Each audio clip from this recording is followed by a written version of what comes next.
we got here today is the Mossberg 500 Persuader. One of the most versatile guns, and it also has a ton of accessories that you can buy. And as you can see, Liber bought this at a gun show. Very good price. Can I tell him the price? Yeah. $10. Ram line would cost you a bunch for this. And as you can see, a lot of good parts for this gun. We're picking this gun today, and I'll tell you why. Because a 12 gauge shotgun, we're making this for home defense.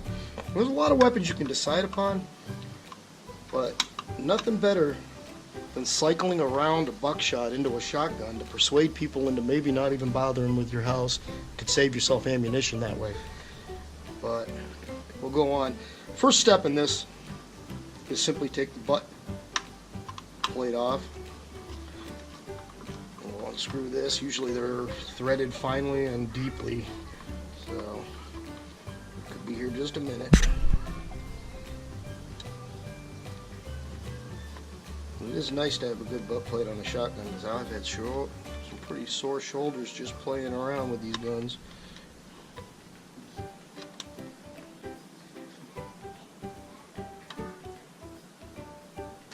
Nice thing also is these guns were the same for many years, so if you ever found an old timer that had an old junker but the wood was real nice, you could convert this back to wood and make another piece with it. But Remington makes a gun similar to this too. Their guns tend to run a little more money, and for a gun that's going to sit under your bed and just waiting for a perpetrator, why spend the extra money, because these guns are just as good. Hunting wise, they're a little more noisy in their mechanism, so a lot of people frown on them a little bit for hunting. They tend to be a little more rattly. So as you can see in there, there's a nut that folds in there.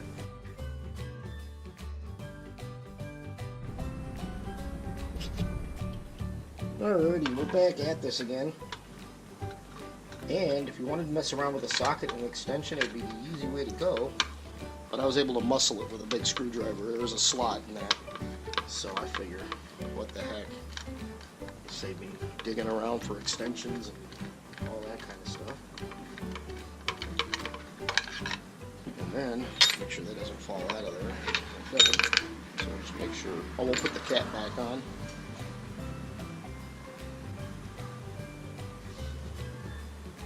Alrighty, since Liber's pretty mechanically inclined, I'll let him put that back on.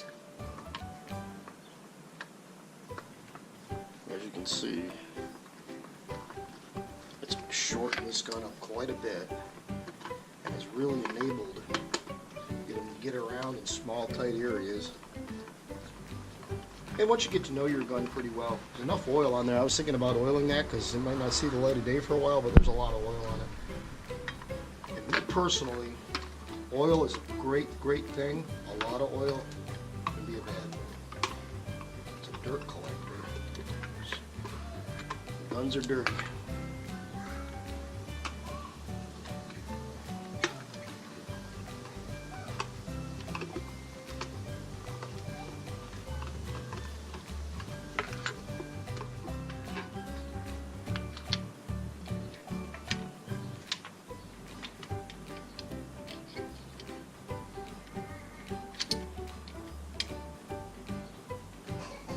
So many different sizes of hex keys. This one fits. The thing about guns are you can buy Chinese ones, but a hell of a lot of them are still made in the United States, which is something to be a little bit proud of.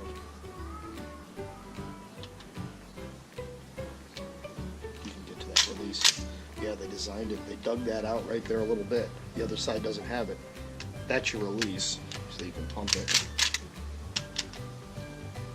Without the barrel in the gun, which was simply removed by unscrewing the top and sliding it out, don't go crazy pumping your gun, because what will happen is your whole action can kind of pop up off the rails, and then you got to slide it all back in and figure that all back out again. So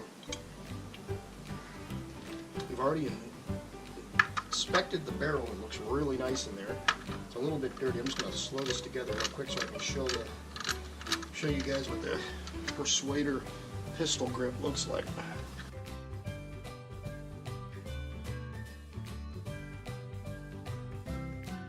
Real nice. Sometimes what you want to do is kind of loosen, go about midway or 3/4 of the way down to get the barrel the rest of the way in.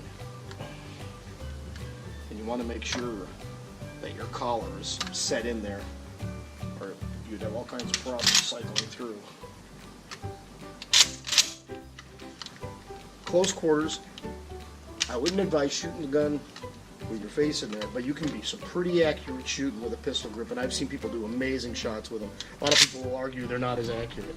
A lot of weight off the gun can be in a very small area, and like I said, a lot of weapons can be choosed for home defense, but cycling in a 12 gauge buckshot round into a pistol grip 12 gauge shotgun is pretty good.